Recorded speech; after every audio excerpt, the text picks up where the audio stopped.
بسم الله الرحمن الرحيم.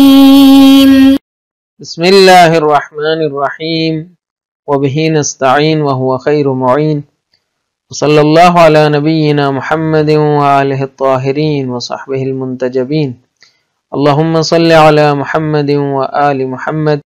عزیز طلباء کرام، السلام علیکم ورحمۃ اللہ۔ صیغہ امر کی دلالت ان مشترکہ لغوی عناصر میں سے ہے کہ جو تمام فقہی ابواب میں کارآمد ہیں، اس لیے علم اصول میں صیغہ امر کی دلالت کو زیر بحث لایا جاتا ہے۔ بحث دراصل یہ ہے کہ صیغہ امر کی دلالت کس چیز کے اوپر ہے، کیا یہ وجوب پر دلالت رکھتا ہے یا استحباب پر دلالت رکھتا ہے؟ تو اس حوالے سے تجزیہ و تحلیل ہم آج کے سبق میں پیش کریں گے۔ تو سب سے پہلے قرأت متن کی جانب چلتے ہیں۔ صیغۃ الامر وفیما یلی نذکر بعض النماذج من هذه الادوات المشترکۃ التي يدرسها الاصولیون۔ صیغۃ الامر هي نحو اذهب صلی صم جاہد الى غیر ذلك من الاوامر، والمقرر بين الأصوليين عادة هو القول بأن هذه الصيغة تدل لغة على الوجوب، وهذا القول يدعونا إلى أن نتساءل هل يريد هؤلاء الأعلام من القول بأن صيغة فعل الأمر تدل على الوجوب أن صيغة فعل الأمر تدل على نفس ما تدل عليه كلمة الوجوب فيكونان مترادفين؟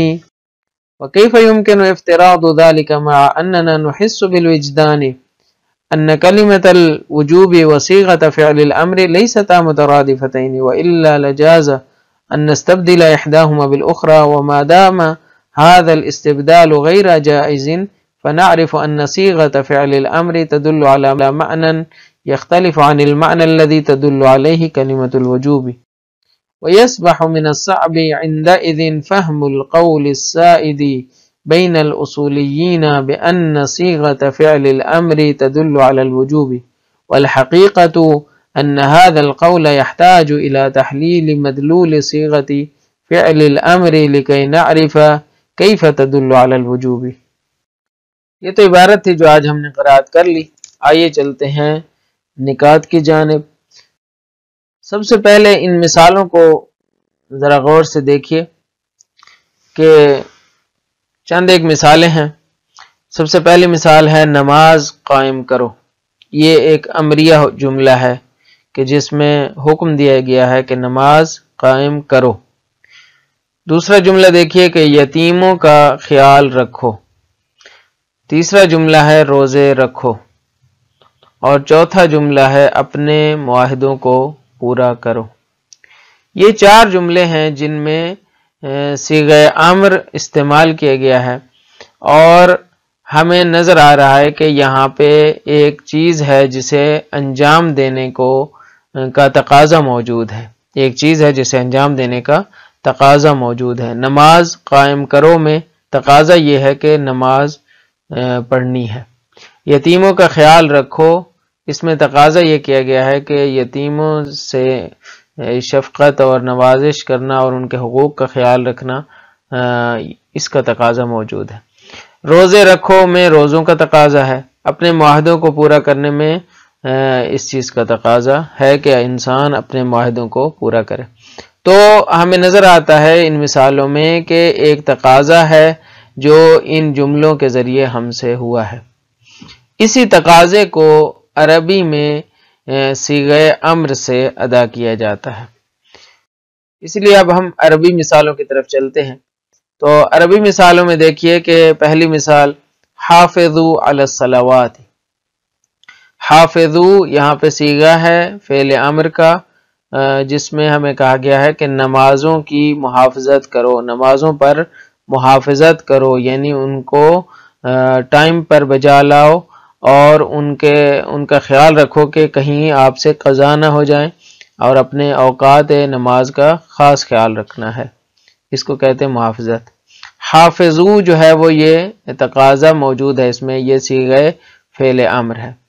اسی طرح اتم الصیام الی اللیل، روزوں کو پورا کرو رات تک۔ تو یہاں پہ اتمو فعل امر ہے، یہاں پہ صیغہ امر موجود ہے جس میں تقاضا ہے کہ روزوں کو ہم نے پورا کرنا ہے، رات تک پورا کرنا ہے، یعنی جب تک سورج غروب نہیں ہو جاتا تب تک آپ نے روزے کو نہیں کھولنا۔ تیسرا جو حکم ہے اس میں اوفو بالعقود، اپنے معاہدوں کو پورا کرو۔ اوفو صیغہ امر ہے، تو یہاں پہ 3 صیغہ امر ہمارے سامنے آ جاتے ہیں۔ ایک جو ہے وہ صیغہ امر ہے جس میں ہمیں روزوں نماز کا حکم ہے، ایک میں روزوں کا حکم ہے، اور ایک میں جو ہے وہ حکم ہے کس چیز کا، کہ ہم نے اپنے معاہدوں کو پورا کرنا ہے۔ تو یہ تینوں مثالیں ہیں صیغہ امر کے لیے۔ اب ہم صیغہ امر سے کسی نہ کسی حد تک آشنا ہو گئے، اگرچہ ہم آشنا ہو چکے ہیں پہلے سے علم النحو میں، لیکن یہاں پہ مثالیں دہرانے سے یہ بات کرنا مقصود ہے کہ یہاں پہ صیغہ امر ہمارا جو متمنہ ہے۔ اب ان مثالوں کی روشنی میں ہم سوال کی طرف آتے ہیں۔ سوال یہ ہے کہ صیغہ امر کی دلالت کس چیز کے اوپر ہے؟ کیا وجوب کے اوپر دلالت کرتا ہے یا استحباب کے اوپر دلالت کرتا ہے؟ اصولیوں کی رائے یہ ہے کہ صیغہ امر کی دلالت کس چیز کے اوپر ہے؟ وجوب کے اوپر ہے۔ صیغہ امر کی دلالت وجوب کے اوپر ہے۔ صیغہ کس لیے کہا گیا؟ کیونکہ عربی میں صیغہ میں حیت ہوتی ہے، باقی زبانوں میں حیت نہیں ہوتی ہے۔ باقی زبانوں میں آپ کہہ سکتے ہیں تقاضا، گرچہ تقاضے کی بھی شرائط ہوتی ہیں۔ مثلا ایک مرتبے کے اعتبار سے جو نیچے ہے وہ اگر اوپر والے سے کرتا ہے تو اس کو امر نہیں کہتے، لیکن ایک مرتبے کے اعتبار سے اوپر ہے، جیسے باپ ہے مرتبہ اعلیٰ، مثلا باپ ہے وہ اپنے بیٹے سے تو اس کو کہتے ہیں صیغہ امر۔ بیٹے سے کہے کہ مثلا یہ کام کرو تو یہ امر ہو جائے گا، یا اسی طرح استاد ہے اپنے شاگرد سے کہتا ہے تو یہ بھی کیا ہو جائے گا؟ امر ہو جائے گا۔ بہرحال تقاضا موجود ہو، لیکن عربی میں کیا ہے، یہ تقاضا حیت کی شکل میں ہوتا ہے، اس میں صیغہ آتا ہے، حیت آتی ہے، کیونکہ مادہ کوئی بھی ہو، مثلا مادہ ہے آمارہ، امر، یہ مادہ ہے، اسی کو جب آپ جو ہے وہ صیغہ فعل امر میں لے جاتے ہیں تو اس صورت میں کیا بنے گا؟ یہ بنے گا صیغہ امر، جیسے وَأْمُرْ أَهْلَكَ بِالصَّلَاةِ وَاصْطَبِرْ عَلَيْهَا، یہاں پہ وَأْمُرْ جو ہے وہ یہ صیغہ امر بن جائے گا، آمرہ یا امروں سے، وَأْمُرْ یا وَأْمُرْ جیسے قرآن میں ہے، تو یہ کیا بنے گا؟ صیغہ فعل امر بنے گا، کیونکہ ایک حیت ہوتی ہے، ایک مادہ ہوتا ہے، جیسے ضربہ، ضرب کیا ہے؟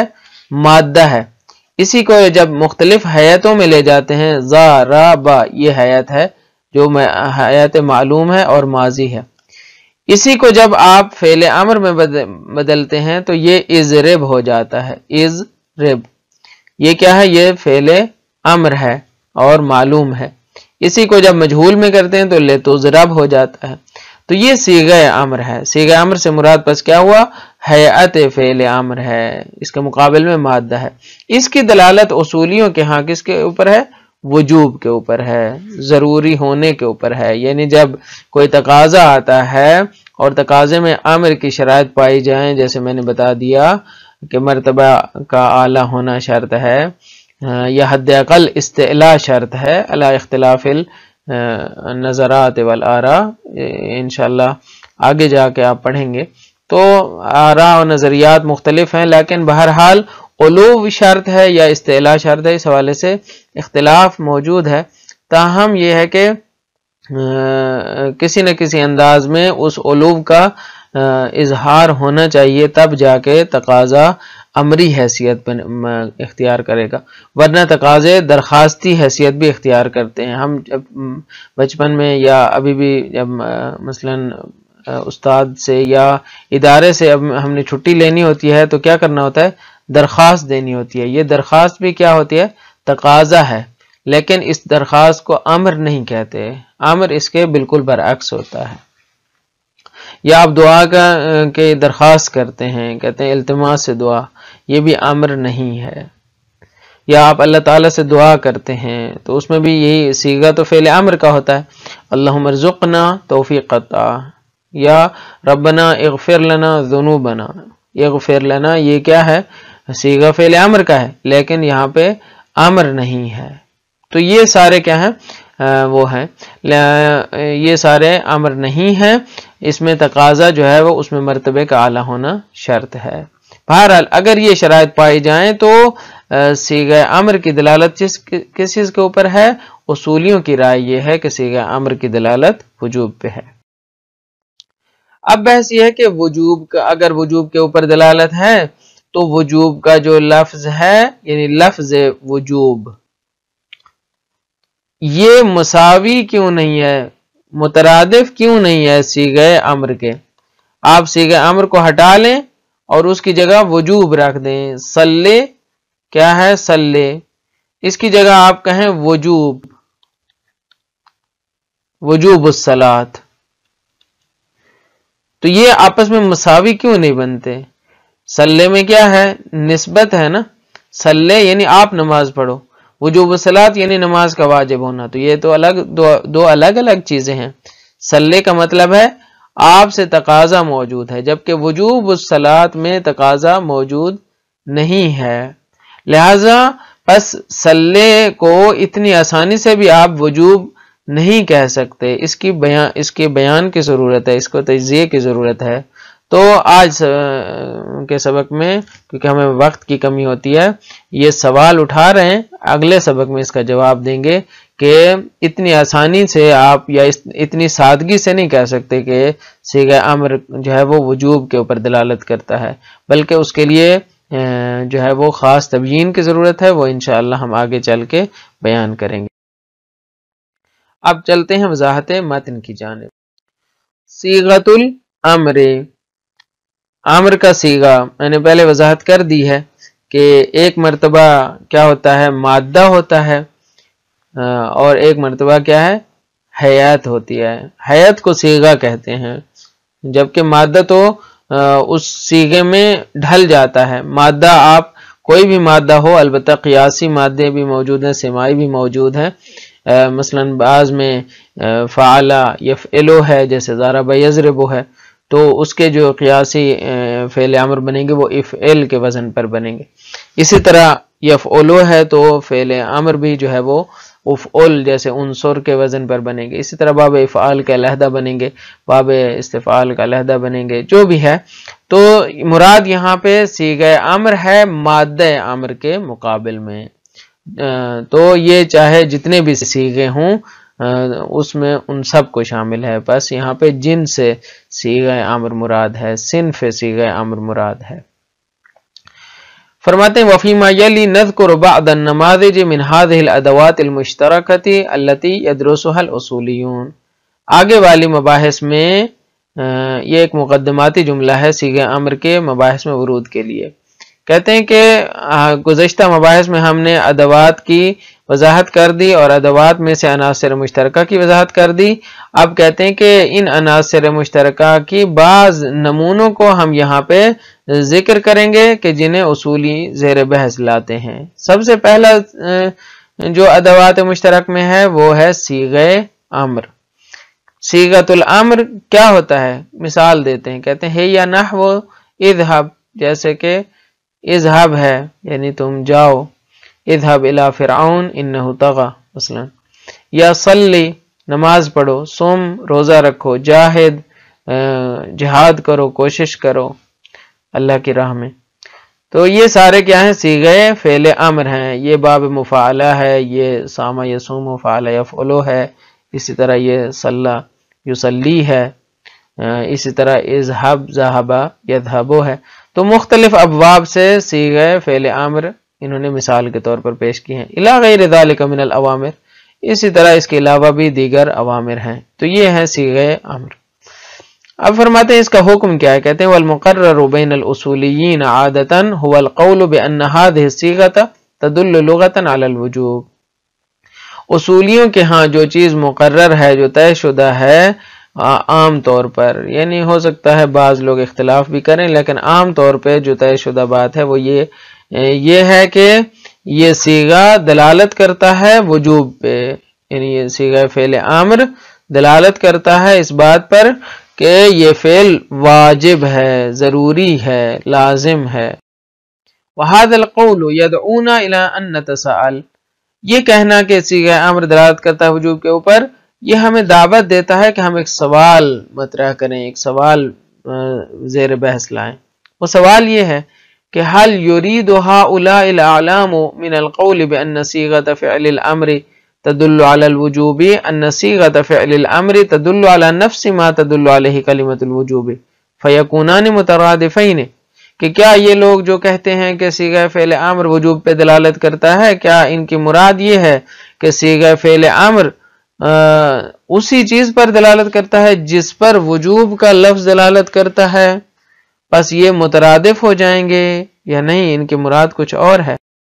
وَكَيْفَ يُمْكِنُ افتراض ذَلِكَ، کیسے ہم فرض کر لیں کہ صیغہ فعل امر اسی لفظ کے اوپر اسی چیز کے اوپر دلالت کرتا ہے جس چیز کے اوپر کلمہ وجوب دلالت کرتا ہے، ہم یہ کیسے فرض کر لیں، در حالانکہ ہم وجداناً محسوس کرتے ہیں، مع اننا نحس بالوجدان ان کلمۃ الوجوب وصیغۃ فعل الامر لیستا مترادفتین، ہم اس بات کو محسوس کرتے ہیں، وجداناً محسوس کرتے ہیں کہ وجوب اور صیغہ فعل امر آپس میں مترادف نہیں ہیں، وَإِلَّا اگر مترادف ہوتے تو لجاز ان نستبدل احداہما بالأخرى، ہمارے لیے جائز تھا، ممکن تھا کہ ہم ایک کو دوسری جگہ پہ رکھ دیتے، ہم وجوب کی جگہ کہتے صلی اور صلی کی جگہ کہتے وجوب، جبکہ ایسا نہیں ہے۔ وَمَا دَامَ هَذَا الْإِسْتِبْدَالُ غَيْرَ جَائِزٍ، اور جب تک یہ استبدال ایک دوسرے کی جگہ لینا جائز نہ ہو تو یہاں سے ہم نتیجہ لیں گے فَنَعْرِفُ أَنَّ صِيغَةَ فِعْلِ الْأَمْرِ تَدُلُّ عَلَى مَعْنًى يَخْتَلِفُ عَنِ الْمَعْنَى الَّذِي تَدُلُّ عَلَيْهِ كَلِمَةُ الْوُجُوبِ، ہم یہاں سے نتیجہ لیں گے کہ صیغہ فعل امر ایک ایسے معنی پر دلالت کرتا ہے کہ جو مختلف ہے اس معنی سے کہ جس پر وجوب کا لفظ دلالت کرتا ہے۔ وَيَصْبَحُ مِنَ الصَّعْبِ عِنْدَئِذٍ فَهْمُ الْقَوْلِ السَّائِدِ بَيْنَ الْأُصُولِيِّينَ بِأَنَّ صِيغَةَ فِعْلِ الْأَمْرِ تَدُلُّ عَلَى الْوُجُوبِ، تو اس وقت مشکل ہو جائے گا اس قول کو سمجھنا جو اصولیوں کے درمیان سائد اور رائج ہے کہ صیغہ فعل امر وجوب پہ دلالت کرتا ہے، اس کو سمجھنا مشکل ہو جائے گا۔ کیوں؟ اس لیے کہ جب ایک دوسرے کے مترادف نہیں ہیں تو کیسے پھر ایک لفظ جو ہے وہ اس معنی پر دلالت کرتا ہے جس کے وہ مترادف نہیں ہے۔